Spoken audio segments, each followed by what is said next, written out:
성도 여러분 안녕하십니까? 안녕하십니까? 이 자리에서 또한 실시간 영상을 통하여 예배에 참여하는 모든 분들에게 하나님의 평안이 함께 하시기를 간절히 기도합니다. 제가 질문 하나 하도록 하겠습니다. 여러분 화요일 이 저녁에 교회 나오시기 위해서 많이 기다리셨나요? 많이 기다리다 나오셨나요? 예, 감사합니다. 여러분들은 기다리는 것 잘하십니까? 잘 못하십니까? 잘하십니까? 저는 기다리는 것을 어릴 때부터 잘 하지 못했습니다. 어린 시절에 어머니께서 저와 동생을 두고 시장에 가시는 일이 많았습니다. 그때는 휴대폰도 없었고 정해진 버스 시간도 없었기 때문에 늦게 오셔도 저에게 연락을 해주실 방법이 없었습니다. 저희는 그냥 기다려만 했습니다. 어머니께서 들어오는 시간이, 돌아오는 시간이 늦어지면 늦어질수록 걱정이 되고 눈물이 나기 시작했습니다. 이러다가 우리를 버리시고 영영 오시지 않으면 어쩌지라는 쓸데없는 걱정을 하기 시작했습니다. 그리고 큰 길 버스 정류장 앞에서 앉아서 울면서 기다렸습니다. 정류장이라고도 할 것 없는 그냥 시골길에 있는 정류장이었습니다. 지나가는 차들이 길 옆에 애들 3명이 쪼로로 앉아서 울고 있는 모습을 보면서 어떤 생각을 했을까 궁금하기도 합니다. 어머니를 태우지 않는 버스들이 그냥 지나칠 때마다 제 마음은 무너졌습니다. 이게 한두 번이 아니라 어머니께서 장 보러 가실 때마다 그랬습니다. 그리고 드디어 어머니가 버스에서 내립니다. 제 마음의 걱정, 근심이 한순간에 어떻게 될까요? 다 날아가 버렸습니다. 그런데 자존심은 있어가지고 지금까지 울었던 게 너무 부끄러운 겁니다. 창피한 것입니다. 그래서 어머니가 왜 오냐고 물어보시면은 눈에 흙이 들어갔다고 거짓말을 했던 기억이 납니다. 동생들은 어머니가 오시지 않아도 울지 않았습니다. 유독 저만 많이 울었던 것 같습니다. 저는 기다리는 것에 정말 익숙하지 않았습니다. 이렇게 익숙해질 법도 한데 초등학교 고학년 시절에 부모님께서는 매주 수요일마다 구역반을 가셨습니다. 우리는 따라가지 않고 집에 있었는데 매일 한 11시 반이나 12시쯤에 오셨습니다. 그 당시에 저의 나이에 12시면 엄청 늦은 나이였습니다. 보통 7시 반, 8시면 잠들었기 때문입니다. 그런데 저는 자지 않고 부모님을 기다렸습니다. 그리고 그 기다리는 시간이 너무 힘들었습니다. 마음이 불안하고 왜 오시지 않을까? 1분마다 시계를 보면서 힘들어했던 기억이 있습니다. 제가 기다림이 힘든 이유 2가지가 있었습니다. 첫 번째, 언제 오실지 모른다는 겁니다. 두 번째, 연락이 되지 않는다는 것입니다. 다 같이 요한복음 14장 2절과 3절에 있는 내용을 읽어보도록 하겠습니다. 시작. 내가 너희를 위하여 처소를 예비하러 가노니 가서 너희를 위하여 처소를 예비하면 내가 다시 와서 너희를 내게로 영접하여 나 있는 곳에 너희도 있게 하리라. 예수님께서 하늘에 우리의 거할 집을 만들어 놓으시겠다며 꼭 그곳에 가서 함께 영원히 행복하게 살자며 다시 오실 것을 약속하시고 하늘에 가신 지 2000년이 훌쩍 넘어가고 있습니다. 금방 오실 줄 알았는데 우리의 시각으로는 좀 많이 늦으시는 것처럼 느껴질 때가 많이 있습니다. 그래서 재림을 고대하던 마음이 많이 없어져서 예전 처음 믿음의 선조들이 절실하게 기다리며 고대했던 그 믿음을 우리가 따라가지 못하는 것이 현실입니다. 우리는 지금 기다리는 것이 익숙하지 않는 삶을 살고 있습니다. 제가 어릴 때만 하더라도 다른 사람에게 송금을 하기 위해서는 은행에 직접 갔던 기억이 있습니다. 지금 송금하기 위해서 은행에 직접 가시는 분 많이 계십니까? 다 휴대폰으로 합니다. 은행 가서 줄 서는 일이 없습니다. 예전에는 언제 올지 모르는 버스를 하염없이 기다리는 기억이 있습니다.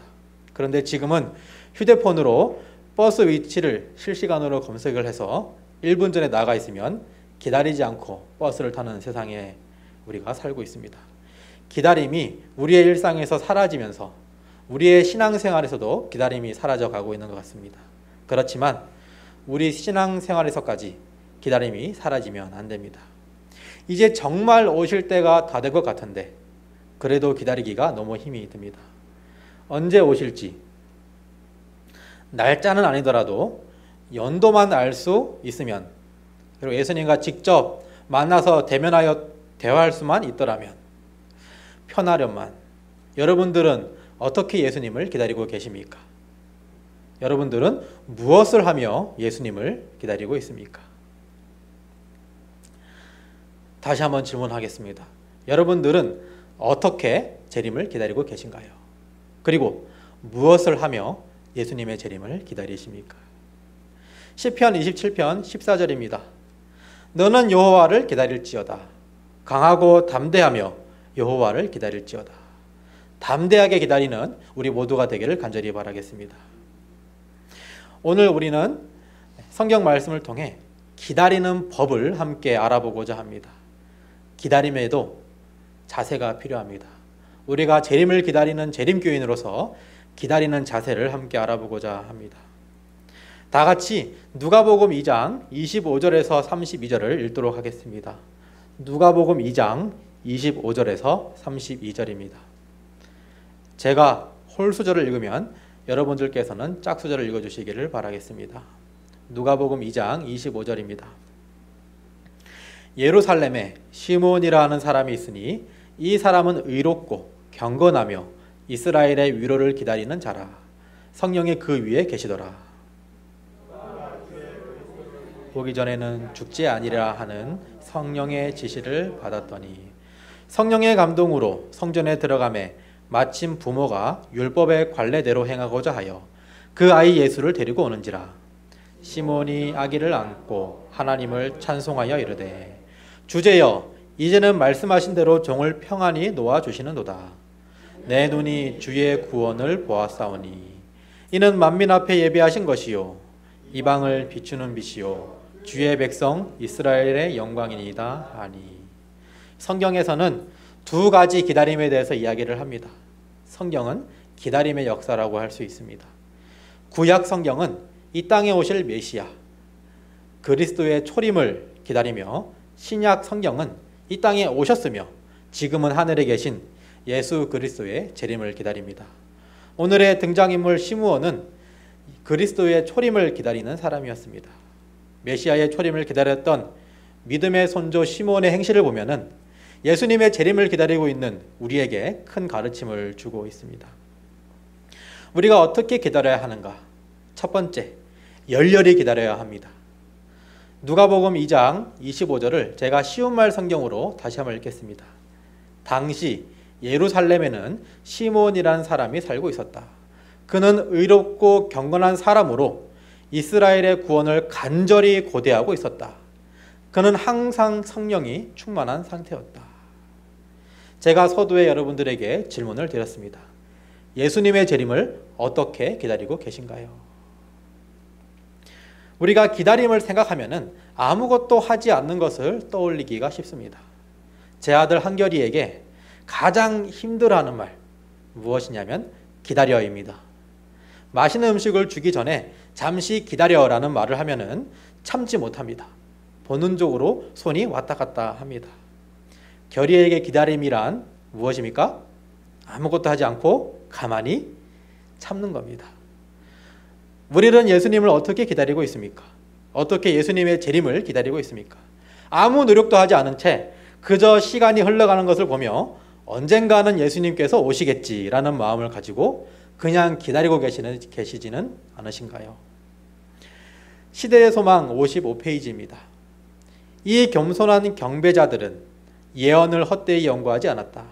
그러나 이스라엘 나라의 관원과 제사장의 직분을 가진 자들 또한 그들 앞에 귀한 예언의 말씀을 가지고 있었지만 주의 길로 행하지 않고 있었으며 저들의 눈은 생명의 빛을 보기 위해 열려있지 않았다. 오늘날도 역시 그러하다. 종교 지도자들과 성전에서 경배하는 자들은 온 하늘의 주의가 집중되어 있는 사건들을 깨닫지도 못하고 그러한 사건들이 발생한 사실도 모르고 있다. 이 노란색 글씨를 다 같이 한번 읽어보도록 하겠습니다. 시작. 사람은 역사상 그리스도는 인정하면서 살아계신 그리스도에게는 돌아선다. 그러나 시므온은 달랐습니다. 시므온은 평생 메시아를 기다리던 사람이었습니다.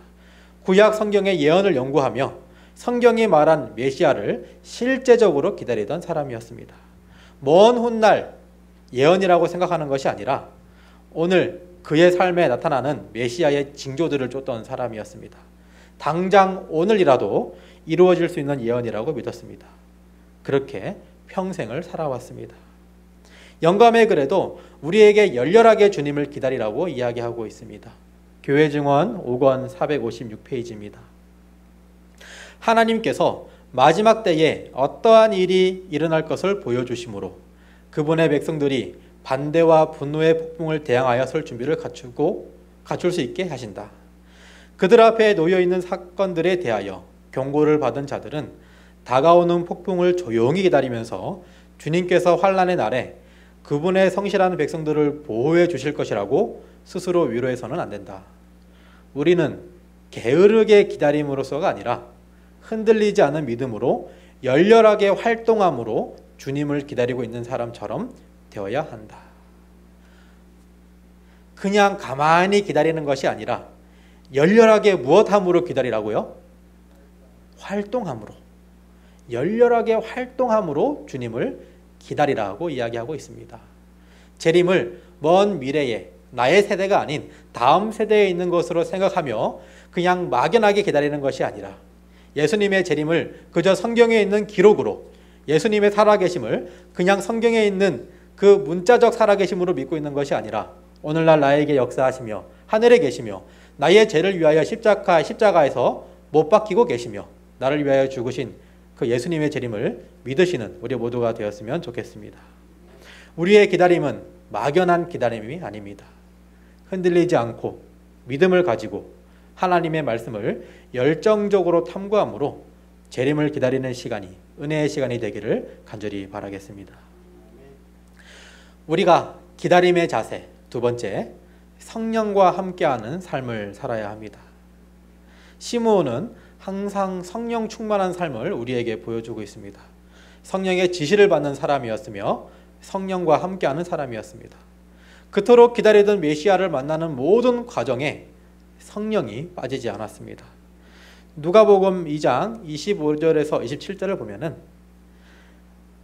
성령이 그 위에 계셨다라고 이야기하고 있고 성령의 지시를 받았으며 성령의 감동으로 성전에 들어갔다라고 우리에게 고면하고 있습니다. 우리도 마찬가지입니다. 예수님의 재림을 기다리는 사람은 성령과 함께 해야 합니다. 성령 하나님을 구해야 합니다. 성령 충만함을 경험하며 살아야 합니다.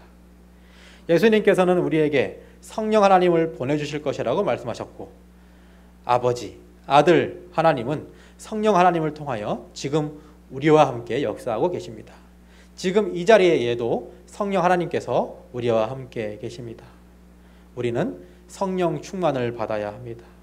성령 충만이란 성령에 의해 우리가 하나님을 온전하게 의지하는 상태를 이야기합니다. 성령에 의해 우리 마음이 하나님의 사랑에 감동된 상태를 이야기합니다. 우리의 삶 전체가 전적으로 하나님의 지도 아래 있는 상태를 이야기합니다. 이것을 성경은 성령 충만이라고 이야기합니다. 우리의 삶이 누구의 지도를 받습니까? 우리는 살아가면서 누구를 의지합니까? 우리가 하나님의 사랑에 감동되어서 살아가고 있습니까? 재림을 기다리는 우리가 성령 충만하였으면 좋겠습니다. 우리의 삶 전체가 전적으로 하나님의 지도 아래 있기를 간절히 바라겠습니다. 성령 충만을 받을 수 있는 방법을 성경은 이렇게 이야기합니다. 사도행전 2장 38절 39절입니다. 사도행전 2장 38절 39절 다 같이 읽어보겠습니다. 시작. 베드로가 가로되 너희가 회개하여 각각 예수 그리스도의 이름으로 침례를 받고 죄 사함을 얻으라.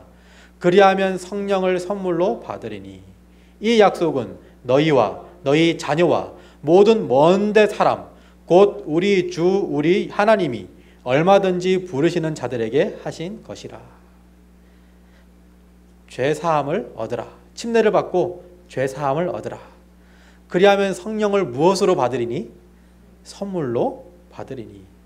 이 약속을 하나님께서 하셨습니다. 예수님께서 하셨습니다. 성경을 통해 우리에게 말씀하고 계십니다. 이 약속은 먼데 사람 우리까지 유효합니까? 안 합니까? 유효합니다. 성령 충만의 조건 회개입니다. 두 번째, 누가복음 11장 13절입니다. 다 같이 읽겠습니다. 시작. 너희가 악할지라도 좋은 것을 자식에게 줄 줄 알거늘 하물며 너희 천부께서 구하는 자에게 성령을 주시지 않겠느냐. 마지막 때를 살아가는 우리가 구해야 할 것, 가장 중요한 것은 성령입니다. 성령을 달라고 기도하십니까? 하나님께서는 성령을 달라고 기도하는 자에게 성령을 베풀어 주십니다. 성령 충만의 조건, 기도입니다. 우리가 마지막을 살아가면서 예수님의 재림을 기다리면서 기다리는 자의 자세 중에 중요한 것 중에 하나가 바로 기도라는 것이죠. 성령을 달라고 기도하는 우리 모두가 되었으면 좋겠습니다. 세 번째, 사도행전 5장 32절입니다. 다 같이 읽겠습니다. 시작. 하나님이 자기를 순종하는 사람들에게 주신 성령도 그러하니라. 성령을 어떤 자에게 주신다고요? 순종하는 자들에게 주신다라고 이야기하고 있습니다. 우리가 회개하는 삶을 살며 기도로서 성령을 구하고 하나님의 말씀을 순종으로 따르는 삶을 살면 우리는 성령 충만합니다.